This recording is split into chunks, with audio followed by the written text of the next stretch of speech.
হরে কৃষ্ণ। সবাইকে কৃষ্ণ প্রীতি শুনতে জানাই।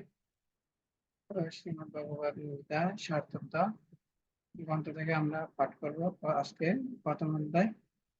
প্রথম অধ্যায় হচ্ছে যে মানব জীবন আর পশু জীবন, সেখান থেকে আমরা শুরু করব।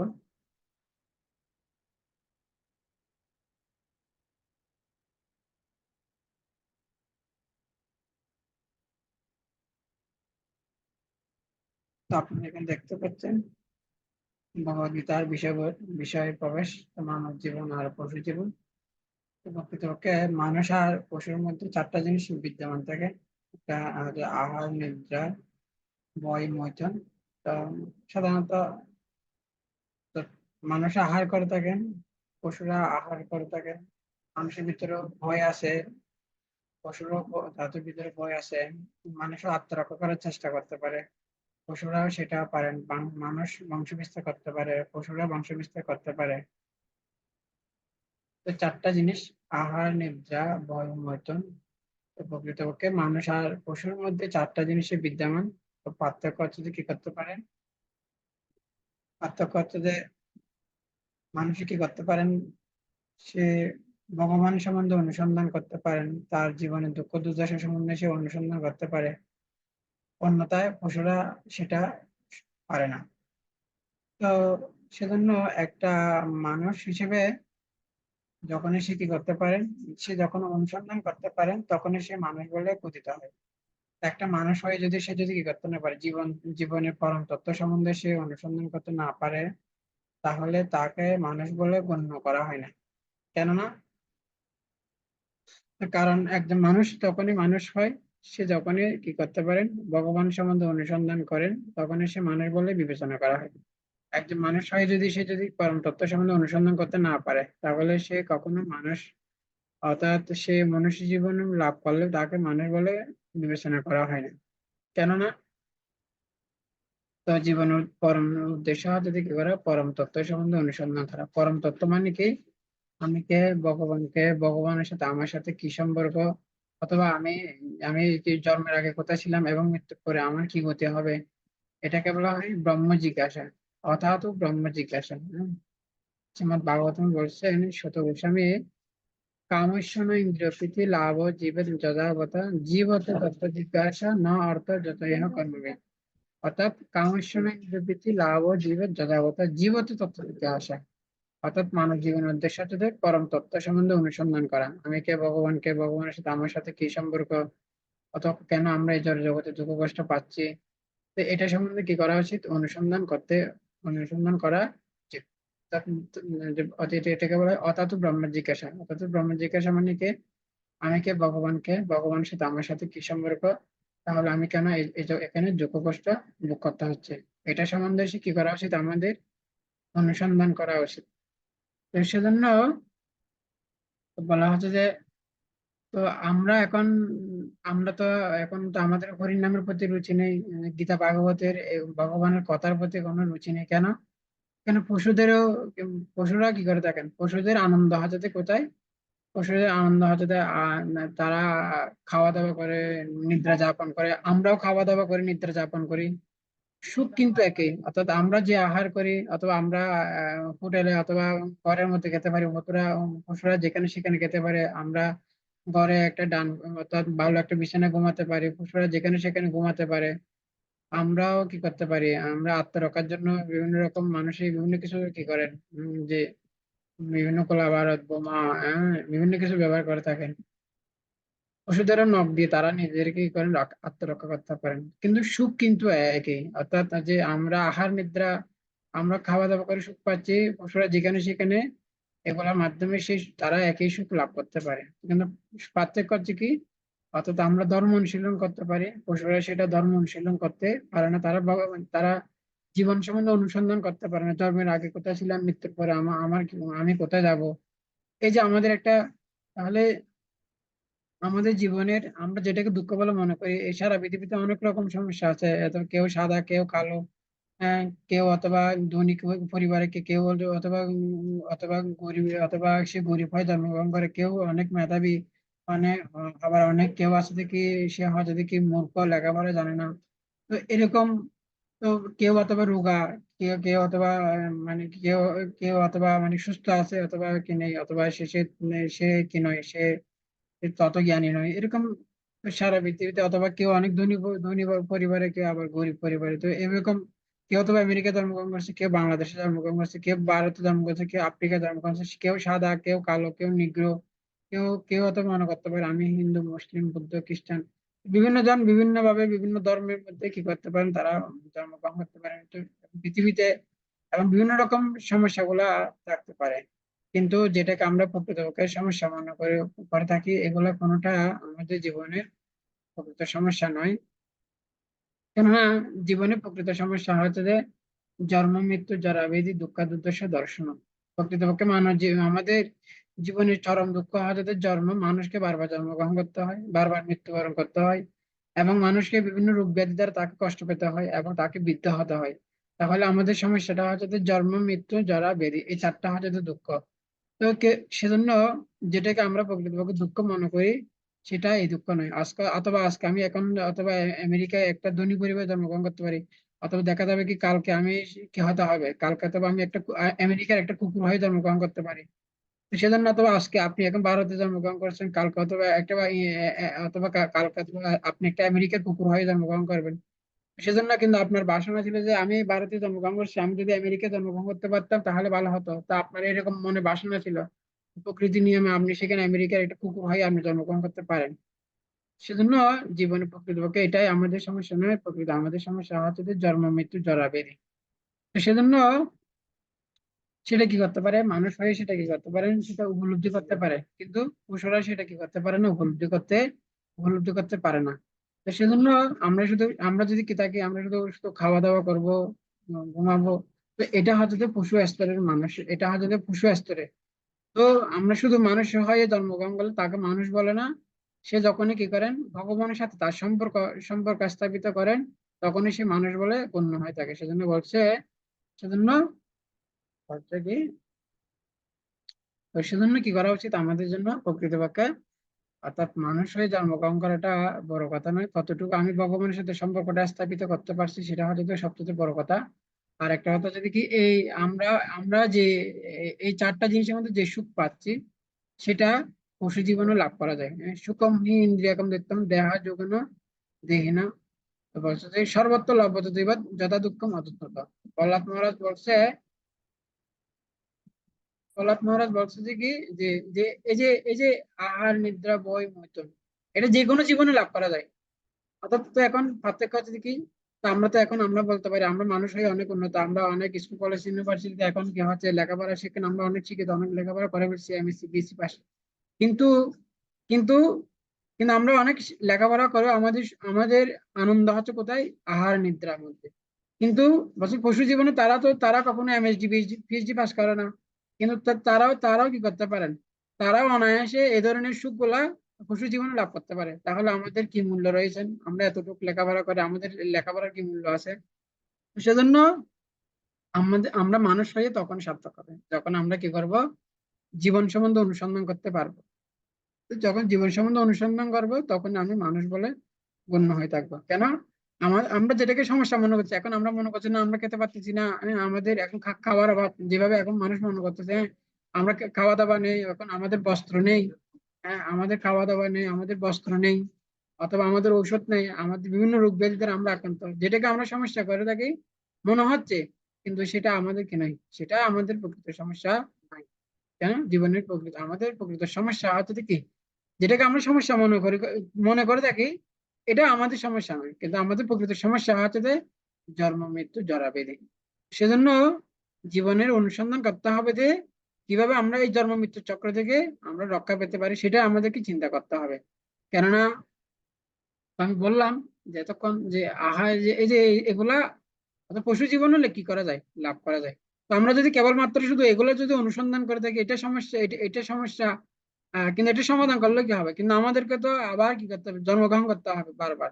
সেজন্য সেজন্য এটা যেটাকে সমস্যা মনে করে থাকে, এটা আমাদের প্রকৃত সমস্যা নয়। আমাদের প্রকৃত সমস্যা হচ্ছে কি, আহার, নিদ্রা, ভয়, মোচন, এটা সমস্যা নয়। আমাদের প্রকৃত সমস্যা হচ্ছে যে জন্ম, মৃত্যু, জরা, ব্যাধি।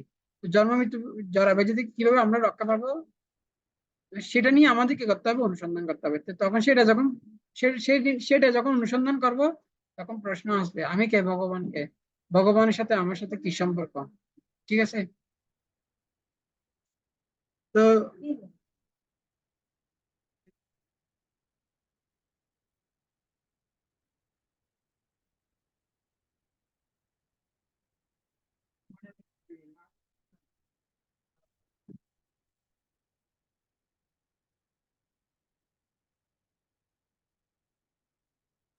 তো এখানে দেখতে পাচ্ছেন আহার নিদ্রা ভয় মৈথুন মানুষ ও পশু সাধারণ বৈশিষ্ট্য। মানুষ যখন পরম তত্ত্ব সম্বন্ধে অনুসন্ধান জানতে উদ্যোগী হয়, তখনই পশুদের সঙ্গে সার্থক্য সূচিত হয়, অন্যথা তারা পশুদের সমতুল্য।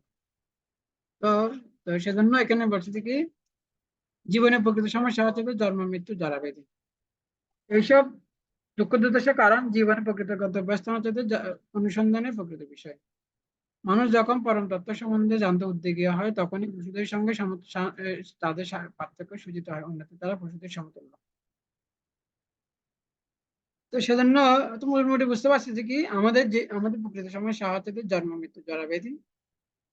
তো আমরা কিভাবে এই জন্ম মৃত্যু বন্ধন থেকে মুক্তি লাভ করবো, সেটা নিয়ে কি করতে হবে, অনুসন্ধান করতে হবে। আমরা উপলব্ধি করতে পারি যে মানুষ হওয়ার জন্য কেবল আহার নিদ্রা ভয় মৈথুন আমাদের জীবনের উদ্দেশ্য নয়। মানব জীবনের উদ্দেশ্য কেবল দুই কার্যকলাপ থেকে উচ্চতর উন্নতর, তা হচ্ছে পরম তত্ত্ব, পরম সত্য তত্ত্ব সম্বন্ধে জানা অর্জন করা। আর জ্ঞান লাভ করতে হলে তাকে নিম্নোক্ত তিনটে পন্থা যে কোনো স্তরে অবলম্বন করতে হবে। তো জ্ঞান লাভ করার তিনটে পন্থা রয়েছেন: প্রত্যক্ষ, অনুমান, শব্দ। প্রত্যক্ষ মানে কি, এখানে বোঝানো হচ্ছে কি, প্রত্যক্ষ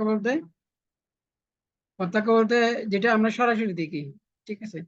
যেটা মানে কি, যে প্রত্যক্ষ প্রমাণ অভিযোগ, অর্থাৎ যেটা কি বলা হয়, মানে কি, প্রত্যক্ষ মানে হচ্ছে যে কি, যে যে ইন্দ্রিয়লব্ধ জ্ঞান, অর্থাৎ ইন্দ্রিয় এ, এ, ইন্দ্রিয়লব্ধ জ্ঞানকে, যে অর্থাৎ সরাসরি ইন্দ্রিয়গুলোর মাধ্যমে কি করা, ইন্দ্রিয়গুলোর মাধ্যমে দর্শন করা। তো এটা হচ্ছে যে, কিন্তু তো আমাদের ইন্দ্রিয়গুলো হচ্ছে যে ত্রুটিপূর্ণ। সেজন্য কি করতে পারি না, আমাদের যেহেতু ইন্দ্রিয়গুলো ত্রুটিযুক্ত, সেজন্য আমরা যথার্থভাবে দর্শন করতে পারি না। তো আমাদের আমাদের আমাদের চারটা ত্রুটি আছে।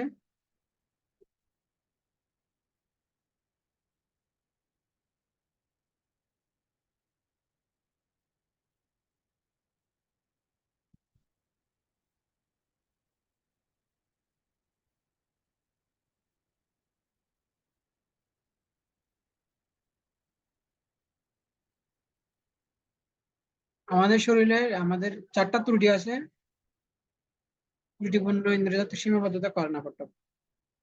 তো আমাদের এখানে চারটা ত্রুটি আছে। একটা হচ্ছে যে ভ্রম, প্রমাদ, বিপ্রবিশ্যা, কর্ণাপট্য। কর্ণাপট্য, প্রমাদ, ভ্রম এবং বিপ্রবিশ্যা।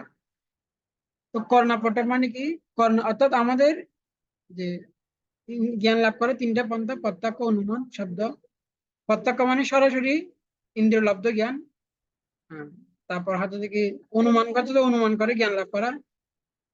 শব্দ মানে হচ্ছে যে কি করা, শব্দ মানে হচ্ছে যে অর্থাৎ কোন প্রামাণিক ব্যক্তি থেকে শ্রবণ করা। তো প্রত্যক্ষ মানে হচ্ছে যে কি, যে সরাসরি ইন্দ্রিয় লব্ধ জ্ঞান। ঠিক আছে। তো যেহেতু প্রত্যক্ষ সরাসরি ভাবে যে যে জ্ঞান লাভ করা, সেখানে কি আছে, আমাদের যেহেতু চারটা ত্রুটি আছে, সেজন্য প্রত্যক্ষ ইন্দ্রিয় লব্ধের মাধ্যমে আমরা সঠিক জ্ঞান লাভ করতে পারি না। প্রত্যক্ষ মানে প্রথমে যে চারটা ত্রুটি আছে: ভ্রম, প্রমাদ, বিপ্লবিশ্যা, কর্ণাপট্য। তো ভ্রম মানে কি, যে কর্ণাপটম মানে কি, কর্ণাপটম মানে হচ্ছে অর্থাৎ আমাদের যে কর্ণের অপূর্ণতা। আমরা কান দিয়ে 20,000 হজ পর্যন্ত কি করতে পারি, শুনতে পারি, কিন্তু এর থেকে বেশি শুনতে পারি না। সেজন্য এই যে আমাদের কর্ণটা হচ্ছে যে ত্রুটিযুক্ত। ঠিক আছে। প্রমাদ মানে কি, প্রমাদ মানে হচ্ছে যে জিহ্বা। তো আমাদের এই যে পাঁচটা ইন্দ্রিয় আছে: চক্ষু, কর্ণ, নাসিকা, জিহ্বা। তো কর্ণটা হচ্ছে যে ত্রুটিযুক্ত। তো তারপর হচ্ছে যে জিহ্বাটা হচ্ছে ত্রুটিযুক্ত। তো জিহ্বা দিয়ে আমরা স্বাদ আস্বাদন করি। তো বলা হচ্ছে যে যদি কি দেওয়া হয়, যে প্রথমে আপনাকে যদি কি দেওয়া হয়, যে প্রথমে এ, আপনি যদি মিষ্টি লেবু খান, পরে যখন পাতি লেবু খাবেন, তখন কি পাবেন না। যে প্রথমে যদি পাতি লেবু খান, পরে যখন মিষ্টি লেবু খাবেন তখন আপনি মিষ্টি লেবু স্বাদটা পাবেন না। কেন? আপনার ইন্দ্রিয়গুলো হচ্ছে ত্রুটিযুক্ত। আমি আবার বলছি, প্রথমে আমরা যদি পাতি লেবু খাই, যদি পরে যদি কমলা লেবু খাই, তাহলে কি হবে না? কমলা লেবু স্বাদটা পরে পাবো না। কেন? প্রথমে আমরা যেহেতু তিতা লেবু খেয়েছি। ঠিক সেরকম যেহেতু ইন্দ্রিয়গুলো ত্রুটিযুক্ত, সেজন্য সঠিক জ্ঞানটা কি করতে পারতেছি না, লাভ করতে পারতেছি না। ঠিক আছে। এরপর হচ্ছে কি ভ্রম। ভ্রম মানে হচ্ছে যে ভুল করার প্রবণতা। ঠিক আছে। তো তো এরকম একটা কথা মনে করে, ডিসনিল্যান্ড। ডিসনিল্যান্ড ছিল যে একটা মানে কি কার্টুন নির্মাতা কোম্পানি। এটা হচ্ছে আমেরিকান একজন কোম্পানি। তো ডিসনিল্যান্ডের মালিক উনি যখন মারা যাবেন তখন কি করেছেন, উনি ডাক্তারদেরকে অনেক টাকা দিয়েছেন যে মৃত্যুর পর তাকে বাঁচিয়ে দিতে পারবে। তো এইভাবে কি করেছেন, ডিসনিল্যান্ডের কোম্পানির মালিক প্রায় অনেক অনেক টাকা দিয়েছেন তাদেরকে। কিছুদিন পরে কি হলো, তাকে কিছুদিন রাখলো সেখানে। তারপর কি করলো এবার, তারপর তারা কি করলো, সে কি করলো, তার বডিটাকে দেহটা ওই যে তার ইলেকট্রিক তারটা কেটে দিল। তারপর লাশটা কি করলো, ওদের ওই যে কি করলো, আত্মীয় স্বজনকে দিয়ে দিল। তো এইভাবে প্রকৃতপক্ষে কি করেন, বৈজ্ঞানিকরা কি করতেছেন, মানুষকে প্রতারিত করতেছেন, বিভিন্ন ভাবে কি করতেছেন, প্রতারিত করতেছেন। মানুষ হচ্ছে মরণশীল, কিন্তু বৈজ্ঞানিকরা সেটা কি করতে পারে না, সেটা তারা স্বীকার করে না। তো তো ভ্রম মানে ভুল করার প্রবণতা। ঠিক আছে। তো আমরা মনে হচ্ছে আধুনিক যুগে বৈজ্ঞানিকরা অনেক কিছু করে থাকেন। তো তো দেখুন, বৈজ্ঞানিকরা এখন কি সৃষ্টি করছে, বড় বড় বোমা সৃষ্টি করতেছেন। তারা বিভিন্ন ধরনের অস্ত্র তৈরি করতেছেন। তো এর মাধ্যমে কি হচ্ছে, এর মাধ্যমে সারা পৃথিবীকে কি করতেছেন, আর সারা পৃথিবী সে বোমা, হ্যাঁ বোমা ক্ষেপণাস্ত্র এগুলো মেরে সারা পৃথিবীর মানুষগুলাকে মেরে ফেলতেছে। তো ওরা কেবলমাত্র মানুষ মারার কতগুলো যন্ত্র তৈরি করতে পারে, আর কিছুই করতে পারে না। যেমন ধরেন ওনারা টায়ার সৃষ্টি করতেছেন, রাবার সৃষ্টি করতেছেন, টায়ার সৃষ্টি করতেছেন। তারা গাড়ি বানাচ্ছে। তো গাড়ি দিয়ে কি হচ্ছে, মাঠের ফসলগুলো কি হচ্ছে, সেখানে এই ক্ষেতিগুলো নষ্ট করে সেখানে রুট বানাতে হচ্ছে। তো বিভিন্ন বড় বড় কলকারখানা সৃষ্টি করতে হচ্ছে। তো এইভাবে মাটির উর্বরতা কমে দিচ্ছে। তো এইভাবে প্রকৃতপক্ষে বৈজ্ঞানিকরা যেগুলো তৈরি করে এগুলোর মাধ্যমে কি হচ্ছে, আরো মানুষ সমাজকে ধ্বংসের পথে নিয়ে চলে যাচ্ছে। ঠিক আছে। যা হোক, তারপর হচ্ছে কি বিপ্লব মানে, ভ্রম মানে ভুল করার প্রবণতা। ভুল করার প্রবণতা এটা, সরি, বিপ্লব মানে হচ্ছে যে প্রতারণা করার প্রবণতা।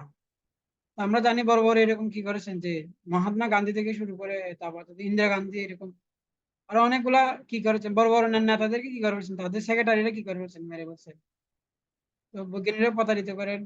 তো আরো অনেক এইভাবে কি হয়, মানুষ প্রতারিত হয়। ভ্রম মানে হচ্ছে তো ভুল করার প্রবণতা। যে তো আমরা যদি বা মরণশীল, কিন্তু তবুও মানুষ কি করেন, তবু বাঁচার জন্য সে কি করেন, আশা করে থাকেন। তো শিল প্রভুপাদ যখন আমেরিকা গিয়েছেন, তো তাদেরকে জিজ্ঞাসা করতেছে তোমরা উঁচু উঁচু বিল্ডিং গুলো কেন বানিয়েছো। তারা বলতেছে যে তারা কিছু বলতে পারছে না। তো শিল প্রভুপাদ বলছে তোমরা এখানে বিল্ডিং গুলো বানিয়েছো থাকার জন্য, কিন্তু তোমরা জানো না যে কি তোমাদেরকে কি করতে হবে, একদিন এই এই এই বাড়িগুলো ছেড়ে তোমাদেরকে চলে যেতে হবে। তো সেজন্য আমাদের চারটা ত্রুটি আছে: ভ্রম, প্রমাদ, বিপ্লবিসার, কর্ণাটক। ভ্রম মানে হচ্ছে ভুল করার কি যে যে ভুল করার প্রবণতা আমরা বললাম। সেজন্য প্রত্যক্ষ ইন্দ্রিয়ের মাধ্যমে কি করতে পারি না, আমরা সঠিক জ্ঞান লাভ করতে পারি না।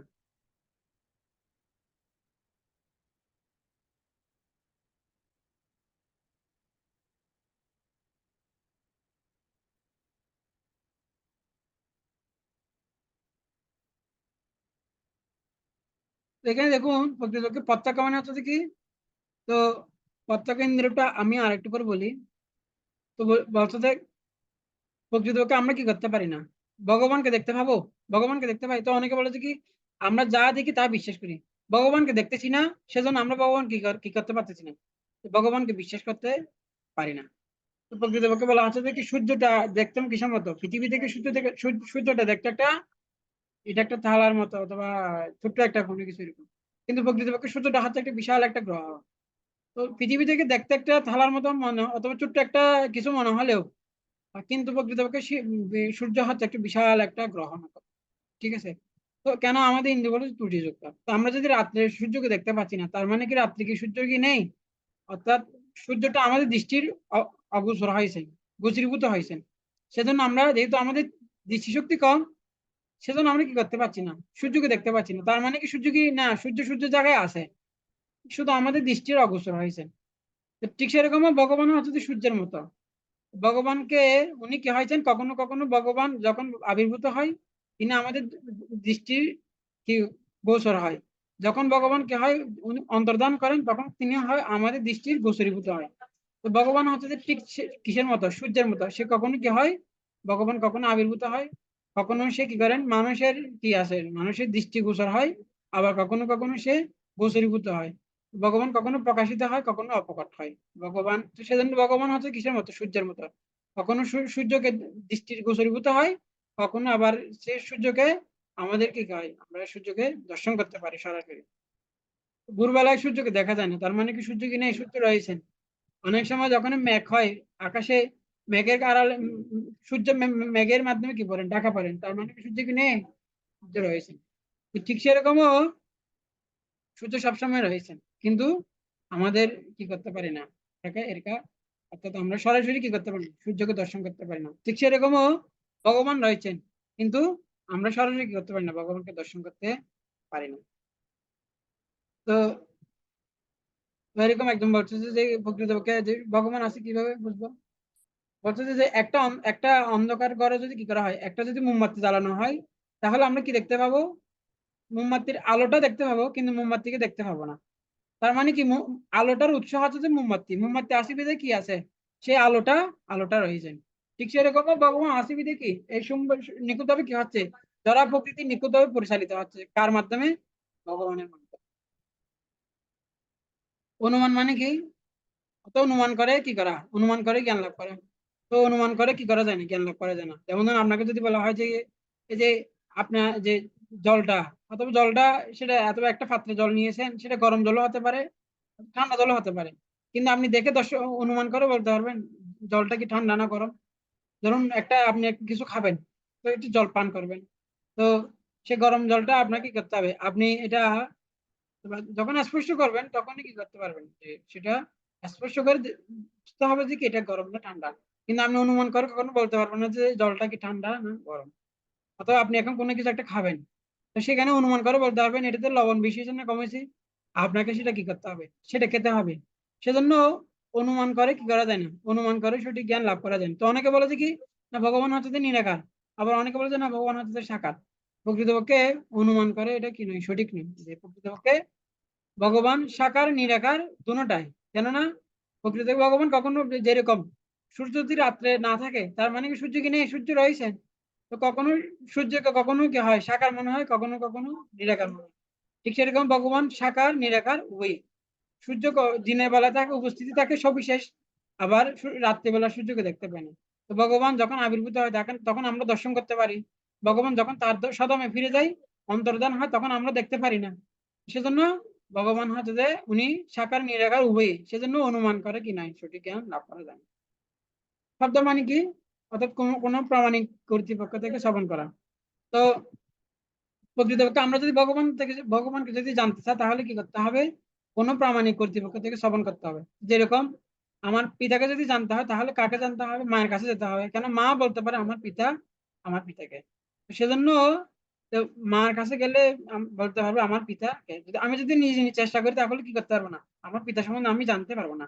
আমি যদি আমার মায়ের কাছে যাই, তাহলে আমরা আমার পিতা সম্বন্ধে জানতে পারবো। ঠিক সেরকমও যদি আমরা যদি গুরু পরম্পরা সূত্র থেকে গুরু যদি কোনো, যদি একজন গুরুদেব থেকে যদি শ্রবণ করি, গুরুদেব থেকে যদি আমরা কি করি, শ্রবণ করি, তখনই কি করতে পারবো, গুরুদেব থেকে শ্রবণ করার মাধ্যমে আমরা কি করতে, গুরুদেব থেকে শ্রবণ করা, গুরুদেব হচ্ছে একজন প্রামাণিক কর্তৃপক্ষ, তার থেকে শ্রবণ করার মাধ্যমে আমরা ভগবান সম্বন্ধে জানতে পারবো। ঠিক যেরকম পিতা মাতার মাধ্যমে যেরকম পিতাকে জানতে পারি, ঠিক সেরকম গুরু পরম্পরা সূত্রে আমরা গুরুদেব থেকে ভগবান সম্বন্ধে জ্ঞান লাভ করতে পারি। তো এটা হচ্ছে যে প্রকৃতপক্ষে শব্দ প্রমাণ হচ্ছে যে শ্রেষ্ঠ, অর্থাৎ কোনো প্রামাণিক কর্তৃপক্ষ শ্রবণ করার মাধ্যমে আমরা ভগবান সম্বন্ধে জানতে পারবো। ভগবান প্রদত্ত যে জ্ঞান, সেটা গুরু পরম্পরা সূত্রে গুরুদেব থেকে শ্রবণ করার মাধ্যমে আমরা ভগবানকে জানতে পারবো। তো ভগবানকে জানার একমাত্র উপায় হচ্ছে যে কি, অর্থাৎ কোনো প্রামাণিক যে যে কোনো প্রামাণিক কর্তৃপক্ষ থেকে শ্রবণ করতে হবে, অর্থাৎ আমরা সৎ গুরুদেব থেকে, গুরু পরম্পরা সূত্রে সৎ গুরুদেব থেকে শ্রবণ করার মাধ্যমে ভগবানকে উপলব্ধি করতে পারবো। এটা হচ্ছে যে ভগবানকে দর্শন করা অথবা উপলব্ধি করার পন্থা। পরবর্তীতে আমরা সেটা যাব। আজকে পাঠটা এখানে শেষ করবো। আজকে আমরা জানতে পারছি মানব জীবন আর পশু জীবন চারটা জিনিস বিদ্যমান: আহার, নিদ্রা, ভয়, লোকন। কিন্তু মানুষ হইয়া তখন আমরা শেষ ইয়া হতে পারবো যখন আমরা পরম তত্ত্ব সম্বন্ধে অনুসন্ধান করবো, তো জ্ঞান লাভ করার, সেজন্য অনুসন্ধান করার, জ্ঞান লাভ করার, সেজন্য জ্ঞানের প্রয়োজন আছে। জ্ঞান লাভ করার তিনটা পন্থা: প্রত্যক্ষ, অনুমান, শব্দ।